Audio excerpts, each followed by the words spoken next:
বন্ধু, কে ফোন করেছে দেখার জন্য আর কোনো থার্ড পার্টি অ্যাপ ইনস্টল করে রাখতে হবে না, প্রয়োজন হবে না ট্রু কলারের। গভর্নমেন্ট একটা পদ্ধতি লাগু করে দিয়েছে সকলের জন্যই, যেখানে যে কোনো আননোন নাম্বার থেকে কল এলে তার আধার কার্ডে যে নামটি আছে সেই নামটি আপনার ফোনে শো করবে। তো আপনার ফোনে সেই সার্ভিসটি অ্যাক্টিভ হয়ে আছে কিনা দেখতে হলে এই নাম্বারটি ডায়াল করুন। *3 1# এই নাম্বারটি ডায়াল করলে সঙ্গে সঙ্গে যদি এরকম মেসেজটি শো করে, caller ID defaults to not restricted, তাহলে জানবেন আপনার ফোনে সার্ভিসটি অলরেডি অ্যাক্টিভ হয়েই আছে। এবং যদি দেখেন অ্যাক্টিভ হয়ে নাই, তাহলে অবশ্যই জাস্ট আপনার ফোনের ডায়াল প্যাডে এসে *3 1# ডায়াল করলেই সার্ভিসটি এনেবেল হয়ে যাবে।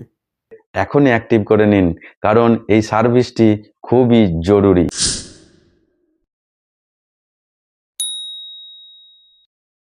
বন্ধু, কে ফোন করেছে দেখার জন্য আর কোনো থার্ড পার্টি অ্যাপ ইনস্টল করে রাখতে হবে না, প্রয়োজন হবে না ট্রু কলারের।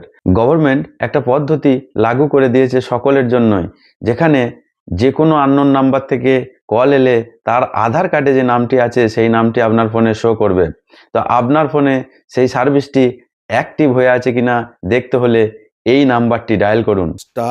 *3 1# এই নাম্বারটি ডায়াল করলে সঙ্গে সঙ্গে যদি এরকম মেসেজটি শো করে, caller ID defaults to not restricted, তাহলে জানবেন আপনার ফোনে সার্ভিসটি অলরেডি অ্যাক্টিভ হয়েই আছে।